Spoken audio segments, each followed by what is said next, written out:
I couldn't believe that Liu Kang welcomed me in Earthrealm, or that he thought me worthy to study with his Shaolin masters.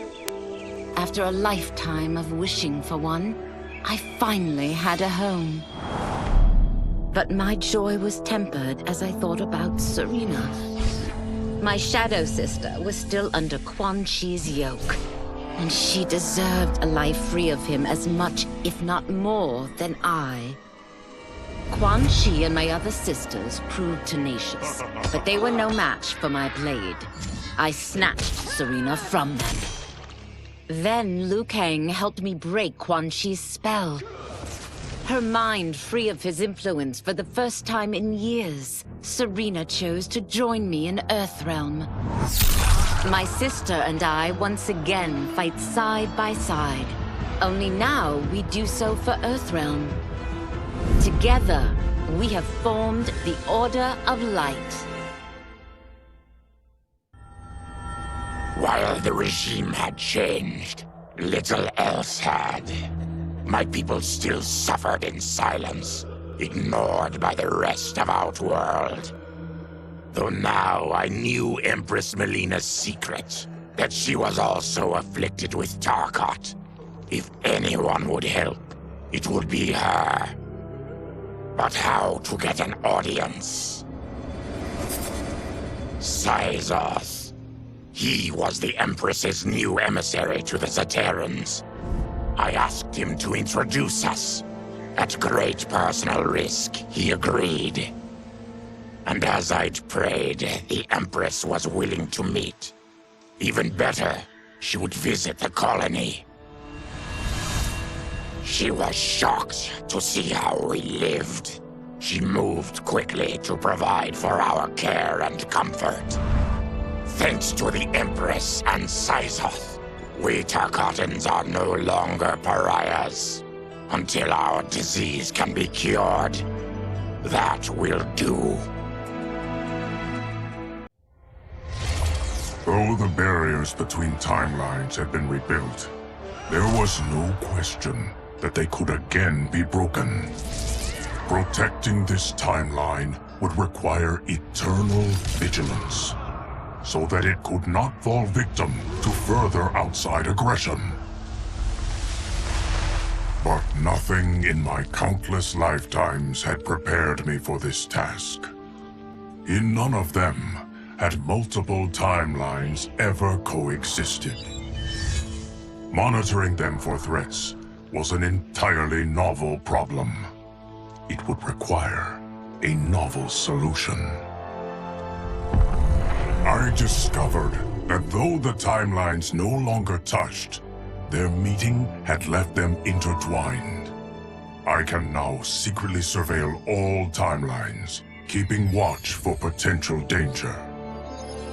It pleases me to do this service for the new era. Lord Liu Kang may rest assured that it is secure. Quan Chi's defeat had cost me everything.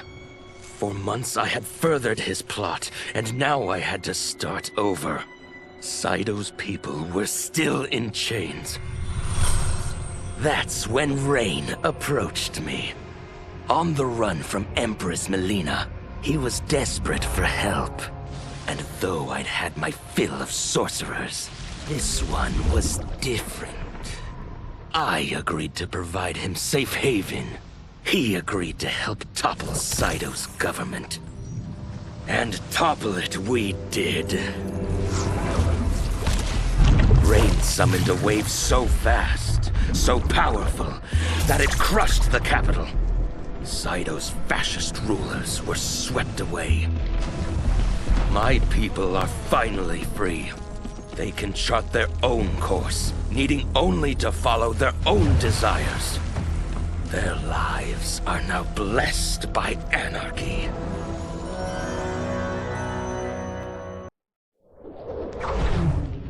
Since this whole thing kicked off, I'd wondered why Liu Kang chose me to be a champion.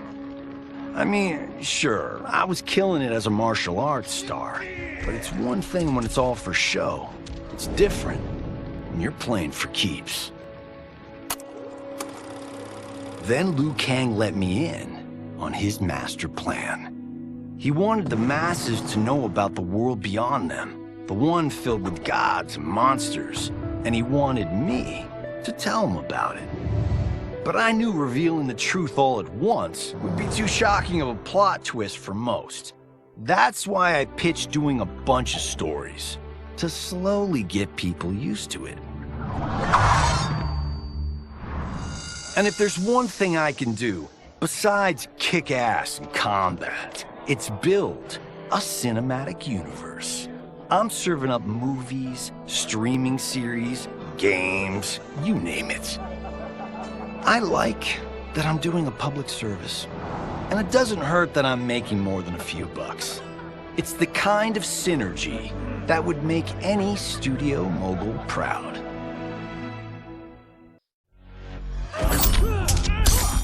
I wasn't looking for allies against the Yakuza, but I found one in Special Agent Jackson Briggs. He'd heard gangsters plotting to kill me on a wiretap and came calling, hoping I'd be his informant. We planned to part ways when we got the job done, but then Shang Tsung showed up to steal Sento. Needless to say, Jackson had questions. It blew his mind to hear that the stories in Johnny's movies were real. Once the shock wore off, Jackson quickly sized up the threats Earthrealm faced. To deal with them, he got his bosses at the FBI to form the Outworld Investigation Agency. When he asked me to sign on, I hesitated. After all, me? A government agent? But it's an important job. And more importantly to me, an honest living. General Shao's revolt left Outworld's armies in tatters. We were vulnerable to enemies both foreign and domestic. That's why my sister asked me to take command, to stitch her military back together and purge Shao's loyalists within it. She trusted only me with the task. The soldiers, however, had little faith. They thought me a spoiled dilettante, unprepared and unfit to serve. That I could fight mattered little. All that mattered was that I wasn't one of them. I finally earned their loyalty by orchestrating an epic victory over Shao and his rebels. Though the general himself escaped, his forces were smashed. For as long as I am able, I will lead the Empress's armies in defense of Outworld. Through strength, we will achieve peace. It was inevitable that the Shaolin Masters had me join them. They knew just how much future initiates could learn from me. Shujinko was one of my earliest. His ability to absorb anyone's powers and skills was amazing. With the right training, he could become our greatest champion. I knew that I alone could give it to him. But as his proficiency grew, so did his ego. In love with himself and his power, Shujinko became a threat to the realms. He hadn't learned humility, because I wasn't the one who could teach it. I should have listened to Raiden's warning and not tried to train Shujinko alone. After he was subdued, Shujinko's accumulated abilities and memories were taken from him. He is once again a new initiate, ready to begin his training. This time, Raiden and I train Shujinko together. He will become the champion he is destined to be. And I will fulfill my duties, humbly and cooperatively. As her reign began, Empress Mileena faced many challenges. To meet them, she turned to the people she trusted. Her sister to lead her army, and me to lead her Imperial police. Though I missed Empress Sindel dearly, I was glad my ties with her family had been mended. But while it was an honor to be made responsible for Outworld's internal security, I soon realized accepting the appointment was a mistake. I'm not cut out to be a bureaucrat, nor am I patient enough to navigate the Imperial Court's politics. I was at my best patrolling Sundo's streets, when I could feel the city's pulse and serve and protect its citizens directly. That's why I resigned my post and resumed my role as Sundo's first constable. I end each day knowing I've made a difference. My loyal partner had warned me. Reclaiming my power as Keeper of Time might have unforeseen consequences. In this, as in most things, he proved prescient. The process I had undergone did irreparable harm to my body. Taking back my power had cost me my immortality. While my lifespan would still stretch across eons, I would one day perish. And if the war with Titan Shang taught me anything, it is that this timeline is not safe without a protector. Yet I had never given thought to choosing a successor. Who is it that could replace me and protect my new era? The answer, of course, is Geras. Tireless and meticulous, he is perfectly suited to be entrusted with this grave duty. And no one knows better the temptations of the hourglass. I have no doubt he will be above them. Though worried about how the public might react, I met with Baraka to discuss his Tarkatans. Speaking from his heart, he moved me. I agreed to visit his colony and see how his people lived. The conditions were atrocious. This was one of my mother's few mistakes. Like all Outworlders, she treated Tarkatans with scorn. What they deserved from us was compassion. And the only way to get it for them was to reveal my affliction. To show all my subjects that even an empress could get Tarkat. The scandal my revelation caused was intense. But with the help of Kitana and Tanya, I emerged from it a stronger empress than ever. My honesty, empathy, and resolve won over my remaining doubters. There is no longer any question that I am fit to lead the Empire. Quan Chi's plot collapsed. Along with it, my plan to secure new beings to feed my starving people. Because I'd advocated for partnering with him, I was held responsible. If I didn't seize for Viternus' new feeding grounds, the Coven would banish me. But then, I had a revelation. I didn't need to conquer realms to feed my people. I simply needed to capture enough beings to breed them. Once they multiply, Viternus will have a limitless, renewable source of food. And I only need a few thousand to start. A number so small compared to the billions in the realms that no one will notice as people go missing. But it will be more than enough to establish our breeding stock and feed a ravenous Viternus.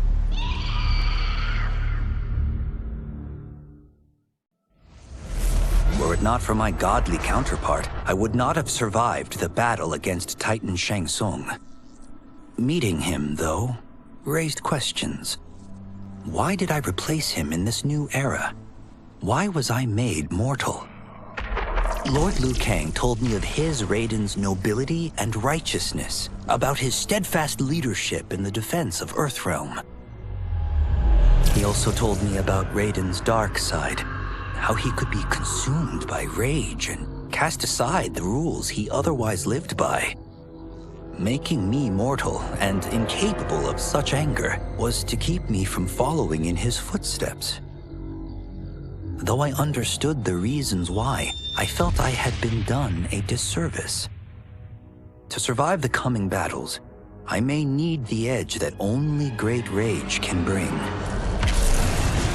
As the Shaolin couldn't aid me, I sought out someone who could. Someone to stoke the fire within me and teach me to master it. For this, I could have no better teacher than the Shirai Ryu's Grand Master. To elude capture by Empress Mileena, I joined Havik's crusade in Saido. There, I summoned more magic than I thought possible, and drowned out the old regime. Havik's longed-for anarchy had been achieved. He was more than satisfied. But I was left empty and broken. Had I been satisfied as Outworld's High Mage, not let myself be tempted by Shang Tsung, a great city would not now lay in ruins. I've caused devastation, ended thousands of lives, all because of my blind ambition. I've betrayed my oath, my sovereign, and my realm. These high crimes merit punishment, and I'll accept whatever the Empress gives me. My only ambition now is to one day be forgiven. With General Shao freed from prison, we began raising a new army against the royal family. Though many were eager recruits, few were good at soldiering. It was so bad, the general was forced to change tactics. He decided that we needed a doomsday weapon. That weapon isn't a thing, though. It is a monster. Onaga, the Dragon King. The general told me the old legends were true, that his ancient ancestor defeated Onaga, trapping him deep inside Mount Sagan.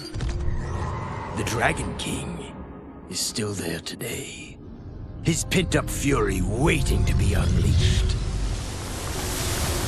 Because Onaga is so dangerous, the general wouldn't risk trying to tame him before. But now, he feels we have no choice.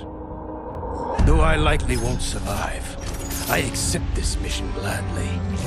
I can think of no greater honor than to give my life in the general's service. After fleeing Outworld, I hadn't expected to return. But then, I also hadn't expected the new Empress to make me an offer I couldn't refuse. To thank me for helping stop General Shao's rebellion, she asked me to be her emissary to the Zaterrans. Going home, bearing the seal of the royal house, I would show, once and for all, that my mutation wasn't to be feared. That it wasn't a source of shame. To my surprise, I was welcomed. But those warm smiles hid a dark secret. I stumbled upon a trove of official records, which showed that my shape-shifting ability isn't unique. Many Zaterrans are born with it, but are killed by their government to keep it from spreading. Who started this barbaric policy? Who is now enforcing it is unknown. But I will find out. And I will put an end to this madness. No sooner had Titan Shang Tsung been defeated than Bihan and his loyalists hunted us down. Outnumbered, we fled to Japan. There, we sought refuge from an old family friend. As children, we played together. But Harumi Shirai was a woman now, the head of her clan. Her strength, beauty and intellect awed me. Also incensed by Bihan's betrayal, Harumi agreed to help me forge a new clan, one that would stand against him and defend Earthrealm. Her aid proved invaluable, and as time went on, we grew closer. To honor Harumi and pay respects to my new bride, I named the clan after her, calling it the Shirai Ryu. Now the battle against my brother begins in earnest. The Shirai Ryu won't rest until Bihan is defeated and the Lin Kuei's honor restored. After escaping Lei Chin prison, I was hounded by the Imperial Police. I needed a place to hide and to recuperate while I plotted the best way forward. I knew the remote canton of my youth would be perfect. To escape capture, I traveled by sea. Little did I know that a gargantuan storm was brewing. My tiny craft was smashed apart. I closed my eyes, waiting to drown, hoping that the Netherrealm wouldn't claim my soul. But when I reopened them, I found myself not in hell, but on a deserted island. From its ruins, I could tell that great sorcerers had once lived there. In the caves beneath the ruins, I found what I can only describe as a well of souls. Once I learn how to wield its power, I will become invincible. The battle had been lost, but the war isn't over. I won't stop fighting until I take Outworld's throne. That they thought Lei Chin prison would hold me is laughable. Once free, I began planning my next campaign. I would need an unstoppable army to overthrow Mileena. Unfortunately, most of my former soldiers lacked the courage to rally to my standard. Rebuilding my army would require finding new recruits. And that task is proving easier than expected.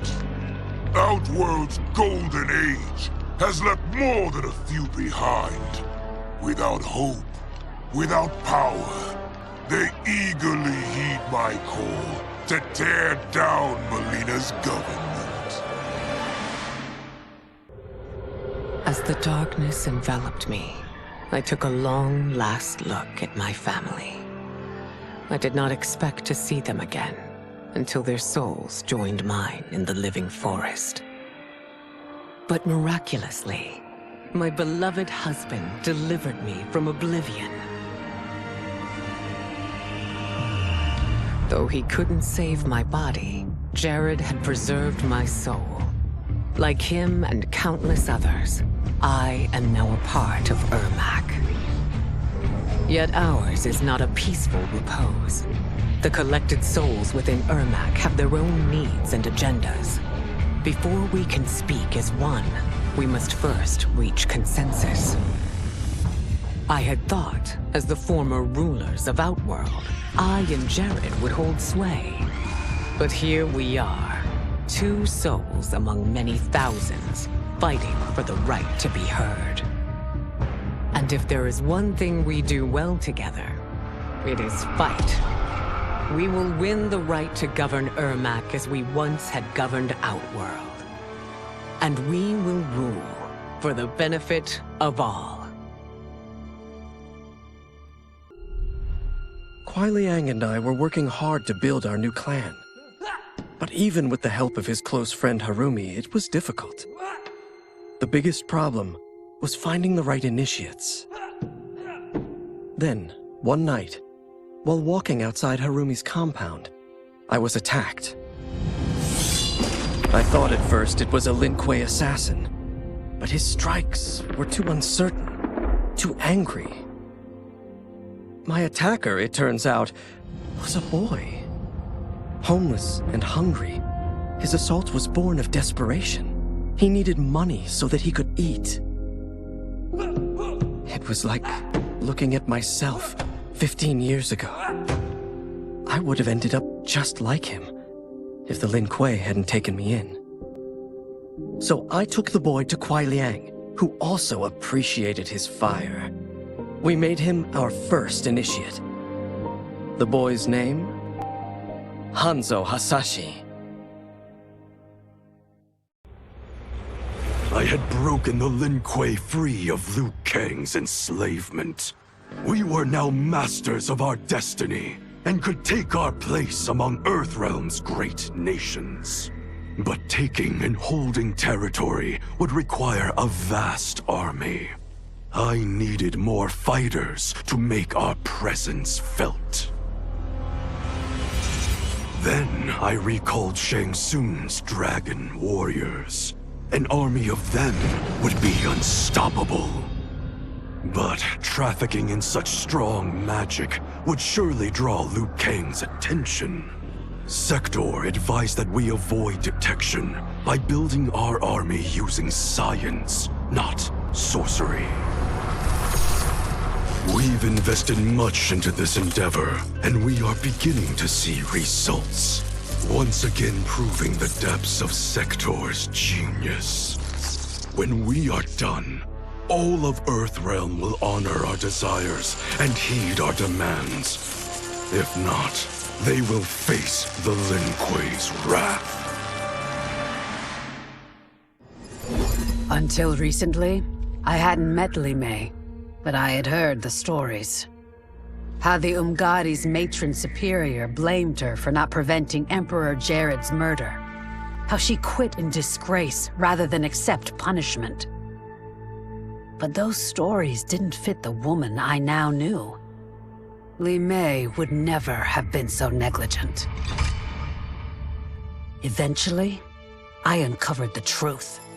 The failures and mistakes which led to the Emperor's murder, they resulted from poor decisions made by the matron superior themselves.